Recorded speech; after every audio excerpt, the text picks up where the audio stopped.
Présenté par l'AQT, directement des coulisses de la communauté techno-numérique québécoise, voici On parle techno. Bonjour, cher public, je suis Nicole Martel, PDG de l'AQT, et je suis très heureuse de vous proposer un nouveau balado, On parle techno. Aujourd'hui, on discute cybersécurité et hameçonnage. Face à la multiplication des cybermenaces, On parle techno a décidé d'explorer le sujet avec des membres spécialistes en cybersécurité afin d'aider nos PME à mettre en place des bonnes pratiques. Dans un premier temps, je vous présente nos invités. Éric Perrion, qui est associé du groupe OnePoint et responsable des activités en cybersécurité et confiance numérique en Amérique du Nord. Fondé il y a presque 30 ans, le groupe OnePoint mixe les technologies et l'humain pour accompagner la transformation numérique de ses clients. Nous recevons également Martin Lemay, CISO, ou chef de la sécurité des systèmes d'information chez Devolution, et Maxime Trottier, VP aux ventes et marketing, aussi chez Devolution. Depuis sa fondation en 2010, Devolution offre des solutions de gestion d'accès privilégié, de mots de passe et de connexion à distance dans le but d'aider les organisations, notamment les PME, dans leur gestion de la cybersécurité. Bonjour à vous trois, merci d'être avec nous. Bon matin, merci. Oui, ça fait plaisir, merci. Pour animer les discussions, j'accueille également mon collègue Marc Lapointe, qui est DGA de l'AQT. Alors, bonjour Marc. Bonjour tout le monde. Je vous laisse la parole à vous quatre. Merci Nicole. Rebonjour à tous.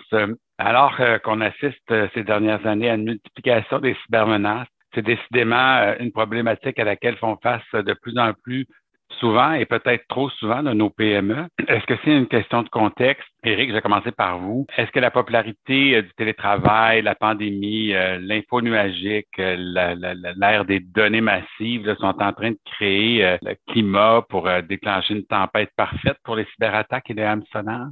Oui et non, en fait. Est-ce que c'est une tempête, c'est une continuité de la tempête ou une augmentation de la tempête qui est déjà existante?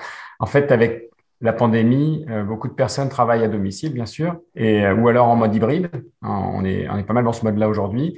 Et à mesure que les employés génèrent, accèdent et partagent davantage de données à distance, donc via des applications sur le cloud, le nombre d'angles morts de sécurité augmente lui aussi, tout simplement. Donc c'est sûr que les attaques augmentent en conséquence. Il faut comprendre aussi que déjà historiquement, et ça date pas de la pandémie mais d'avant, c'est que 8 entreprises sur 10 sont touchées par des cyberattaques et par du phishing notamment. Donc c'est certain que avec ces angles morts là qui augmentent, c'est un petit peu embêtant pour nous. Dernier point, concernant le cloud, puisqu'on a mentionné le cloud est à la fois une faiblesse et une opportunité. C'est une opportunité parce qu'il nous aide à sécuriser nos environnements, parce qu'il nous aide à augmenter, à accéder à des outils de sécurité plus démocratisés et puis mieux configurés généralement ou mieux configurables. Mais seulement, c'est une faiblesse si on ne les configure pas comme il faut. Et dans les trois grandes sources de failles aujourd'hui, les plus grandes sources de failles les plus coûteuses, on parle souvent de la gestion d'identité, la perte des credentials, des logins et mots de passe, la vulnérabilité logicielle, donc du code, et puis finalement la vulnérabilité, les problèmes de configuration dans le cloud. Ce sont les trois éléments majeurs qui sont à l'origine des failles. Et cette dernière, les problèmes de configuration dans le cloud ne fera que augmenter puisqu'avec la démocratisation du cloud, on va augmenter notre empreinte sur le cloud. Donc, c'est important d'utiliser le cloud avec sa force et de combler tout de suite les faiblesses et de bien configurer le cloud. Merci, Éric, des précisions.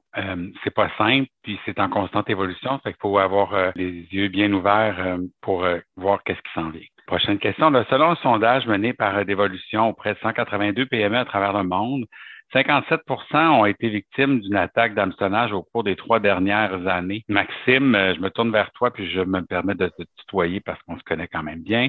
L'hameçonnage, en quoi ça consiste exactement? C'est quoi les risques concrètement par les entreprises qui en seraient victimes? Puis comment on essaie d'y remédier?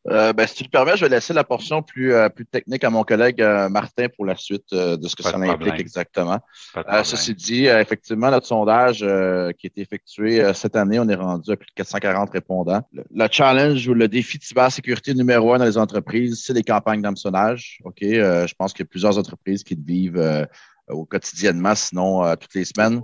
On a mis en place plusieurs pratiques chez nous pour arriver à contrer ce phénomène-là, qu'on voit aussi chez nos clients d'ailleurs. Ce qu'on se rend compte, c'est que les gens, un peu comme le mentionnait Eric, ça fait des années que ces campagnes-là sont accessibles, roulent, on en reçoit de façon, comme je vous disais, quotidienne, mais les gens, je pense, qui sont très sensibles à la cause ou de plus en plus éduqués. Maintenant, ce qui est temps de faire, c'est de passer à l'action. C'est un peu notre message qu'on veut lancer, surtout au Québec, c'est de non seulement continuer à lire sur le sujet ou s'éduquer ou à écouter des podcasts comme on fait aujourd'hui, mais il est temps de faire un pas vers l'avant aussi. Puis pour pas, ce qu'on prône chez nous, chez Dévolution, c'est qu'on veut pas non plus mettre des projets de l'avant qui vont prendre des mois, des années à mettre en place.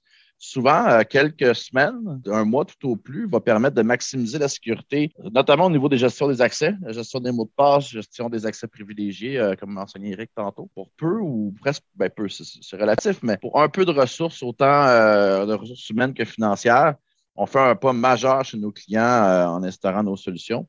Je pense que c'est un peu ça l'idée. Peu importe la solution que vous utilisez, mais je pense qu'il est temps de faire ce pas-là, puis d'aller de l'avant avec un projet qui est souvent pas super prenant, mais qui donne des résultats très, très, très prometteurs. Voilà un peu ce qu'on veut mettre de l'avant. Merci, Maxime. Je pense que tu as mis le point sur ce qui est important là. Commençons, petits pas, petites initiatives, mais protégeons-nous. Et éduquer les utilisateurs. Tu parles d'hameçonnage, puis je vais relancer la question à Martin. Mais au niveau de l'hameçonnage, il y a plusieurs outils en place qui peuvent être mis de l'avant, là. On parlait justement cette semaine d'un outil comme Zero Spam, David Poilibert, que vous connaissez bien. Mais il y a d'autres pratiques, puis je peux laisser Martin continuer là-dessus. Peut-être, Martin, avant de répondre précisément, là, comment ça a évolué un peu les campagnes justement d'hameçonnage? On sent que c'est de plus en plus sophistiqués puis qu'ils ont de plus en plus de taux pour attraper les gens. Là. Parle-nous d'un peu d'évolution de tout ça des dernières années. Des dernières années, puis je vous dirais même avant ça, dans le temps de mon rôle en tant que consultant, je vous dirais que ça a toujours été une tendance grandissante. Les adversaires ont de meilleurs outils, sont mieux formés. L'information par rapport au type d'attaque sont présentement très accessibles sur Internet et ça évolue très rapidement. Le coût aussi d'infrastructure pour monter une attaque. Justement, on parlait de cloud, d'infrastructure d'info nuagique tantôt avec Eric. C'est également une opportunité pour l'adversaire. Le coût pour élaborer une attaque est vraiment faible. On a juste à démarrer une petite infrastructure qui coûte très, très peu et on peut rouler une campagne de masse avec ça assez facilement. Donc, c'est une tendance qui va toujours augmenter dû au faible coût pour mener ce genre d'attaque-là. Ils sont évidemment mieux formés, mieux outillés, entre autres avec tout ce qu'on appelle les outils open source, qui sont malheureusement, une grande partie de ces outils-là sont également publiés par des acteurs, dans le fond par des chercheurs en sécurité qui vont publier ces outils-là dans le but d'aider la communauté, mais c'est également repris par les adversaires. Donc, il y a un couteau à double tranchant là-dedans à ce niveau-là. Donc, moi, je dirais que le faible coût, la facilité de mener une attaque. Puis aussi, on a peu de façons présentement, aussi très difficile de pouvoir d'attribuer une attaque à un adversaire présentement. Les États-Unis mettent beaucoup d'efforts là-dedans dans leur dernier plan et la campagne d'hameçonnage offre des résultats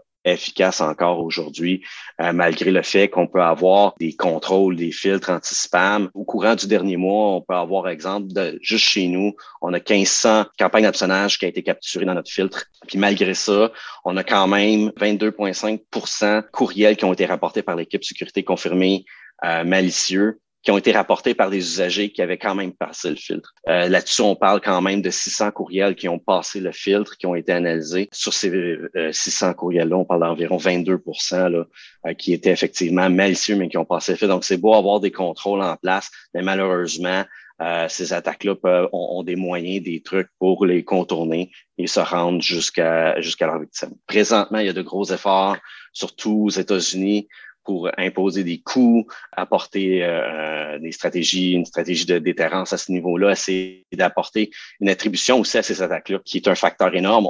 C'est difficilement attribuable un courriel d'hameçonnage à un acteur particulier ou spécifique.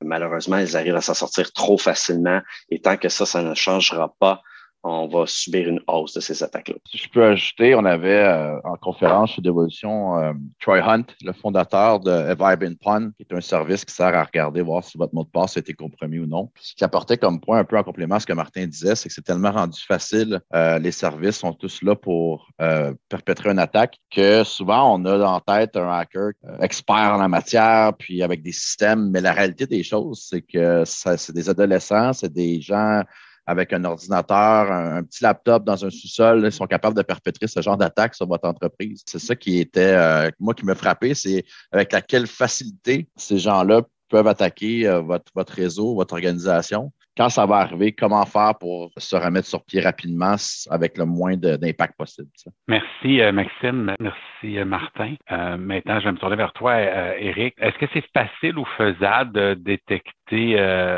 d'avance, je dirais, une attaque qui s'en vient? Comment on va y répondre? Puis, on peut-tu être à temps ou un peu avant la catastrophe là, pour limiter les dégâts? Est-ce qu'il y a des solutions qui existent? Oui, et il y a des solutions, et en fait, c'est plutôt des pratiques que des solutions. Lorsqu'on parle d'ailleurs de solutions, on parle d'outils. C'est très important, les outils, mais c'est pas seulement ça qui compte. C'est vraiment les bonnes pratiques derrière. Alors, oui, c'est possible. Et pour cela, il faut bien comprendre comment une attaque fonctionne. Et une attaque fonctionne de manière relativement simple. Il faut vraiment simplifier les choses. Et on parle d'une chaîne d'attaques. Avec la découverte, le fait de s'intégrer dans le réseau d'une entreprise et puis de se déplacer latéralement vers ce qui compte dans l'entreprise, des actifs critiques. Puis ensuite, on se prépare pour extirper éventuellement des données ou pour bloquer des données. Donc, il faut comprendre cette chaîne-là et puis on ne peut pas tout bloquer. Donc, il s'agit de ralentir pour détecter le plus vite possible à différentes étapes et ensuite mettre de côté, protéger ce qu'on doit pouvoir protéger en fonction de l'attaque. Il faut se préparer en termes de contrôle à mettre en œuvre et puis il faut se préparer au cas où le désastre arrive. Donc, c'est de la résilience. Et sur ces deux points-là, si je prends le premier point, se préparer, connaître ses actifs critiques. Ça paraît tout bête, mais déjà, regardez ce qui compte dans l'entreprise, parce que ce qui compte dans l'entreprise, c'est ce qui va intéresser l'attaquant. Puis en fonction des actifs critiques, que personne ne connaît mieux que nous-mêmes, eh bien, on met les contrôles de sécurité qui comptent. Quand on parle de ransomware, on peut oublier le plan de continuité d'activité qu'on mettait en place d'habitude pour protéger d'un désastre IT. Non, c'est plus du tout le cas là. Quand on a une attaque ransomware, c'est quelqu'un de malveillant qui va faire en sorte que l'ensemble des éléments qu'on utilise pour protéger l'IT, eh bien, ne fonctionnent plus, notamment les backups. Donc, il faut faire attention aux backups, aux sauvegardes. Ça, c'est pour la protection en amont. Puis, il faut se préparer. Donc, il faut avoir des bons plans, un bon plan pour faire face à la menace cyber et surtout préparer nos équipes, les former et puis préparer des exercices de gestion de crise. C'est primordial parce qu'au moment où ça arrivera, il faut qu'on soit nous-mêmes efficaces dans la réponse. Merci, Éric. Sans être effrayant, ça l'est quand même un peu. Je vais lancer la prochaine question à vous trois en commençant par toi, Éric. Si tu avais un seul conseil là, à donner, un seul là, que tu dis absolument à nos entreprises, c'est la première affaire que vous devez faire, ce serait quoi? Se préparer, être résilient. L'attaque arrive et s'il n'a pas déjà eu lieu, elle va arriver. Donc, se préparer. Tout simplement. Merci. Maxime, ce serait quoi, toi? Moi, ça serait d'implémenter le multifacteur ou l'authentification à 2 facteurs dans tous vos comptes d'entreprise et même personnels. C'est, à mon avis, la façon de faire la plus simple et la plus efficace où, en fait, vous en avez le plus pour votre argent. Merci, Maxime. Martin, ton conseil à toi, ce serait quoi? Ce serait de vous munir d'une expertise compétente. Essayez pas de faire ça par vous-même. Essayez pas tout simplement de penser par vous-même qu'est-ce qui doit être fait au meilleur de vos connaissances. Essayez pas de tout simplement faire ça par vous-même. Une petite consultation, ça ne mordra pas. Ce dernier 5 minutes vaut de l'or pour nos partenaires, nos entreprises, les gens qui vont nous écouter, effectivement. Merci à vous trois. Maxime, tu le sais, récemment, on a commencé une initiative avec vous sur un sondage pour des entreprises québécoises. Peux-tu nous parler un peu d'où on en est rendu? C'est quoi l'objectif? Puis comment on peut aider l'industrie techno à avoir un peu plus clair puis à connaître un peu les dessous là, de ce qui se passe dans le monde de la cybersécurité? Oui, super question. En fait, chez Devolution, on fait un sondage depuis maintenant 2 ans sur la situation de la cybersécurité, puis plus précisément dans les PME à travers le monde. Cette année, on a terminé au mois d'automne et on a présenté nos résultats cet automne. On avait 440 répondants de partout dans le monde. On est en train de faire le même exercice, mais pour le Québec. Donc, on voulait, en 2 temps, voir c'est quoi l'état de la situation présentement. Puis 2, comparer le Québec aussi au reste du monde. Étant donné que chez nous, on est présent dans plus de 140 pays, on est en mesure de pouvoir comparer ce qui se fait ici versus ce qui se fait ailleurs. Puis le sondage du Québec, exactement ce but-là, les résultats vont être dévoilés au printemps prochain. Ce qu'on fait en partenariat avec l'AQT, c'est qu'on veut avoir le plus grand nombre de répondants possible afin que les résultats représentent la réalité le plus précisément de ce qui se passe ici. Donc, en collaboration, comme je disais, avec l'AQT d'évolution, on est en train de distribuer ce sondage. Pour ce faire, vous avez reçu de la part de l'AQT un courriel pour vous inviter à participer à ce sondage. On est rendu pratiquement 200 répondants. On aimerait ça peut-être doubler ce chiffre-là. On vous invite à venir sur le site web de Dévolution. Vous allez pouvoir accéder au sondage et vous allez pouvoir répondre. Merci, Maxime. On va tous en bénéficier de cette belle initiative. Je vous remercie encore une fois, Éric, Martin et Maxime, pour cette belle rencontre. Et sans plus tarder, je laisse le mot de la fin à Madame Martel, notre présidente.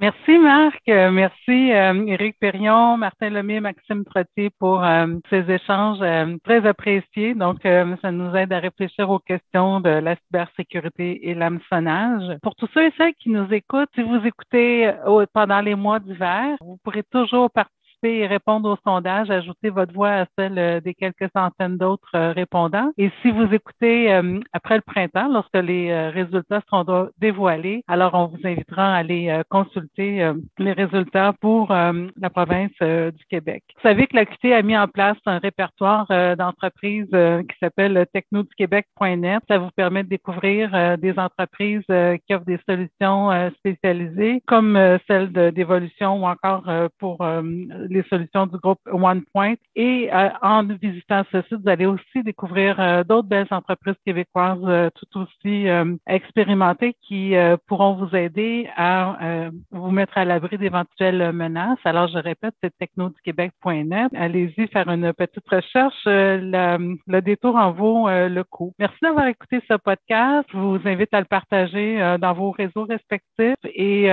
rester branchés sur nos communications. D'autres belles initiatives se présentent et d'autres belles discussions comme celle-là s'en viennent aussi. Merci à tous.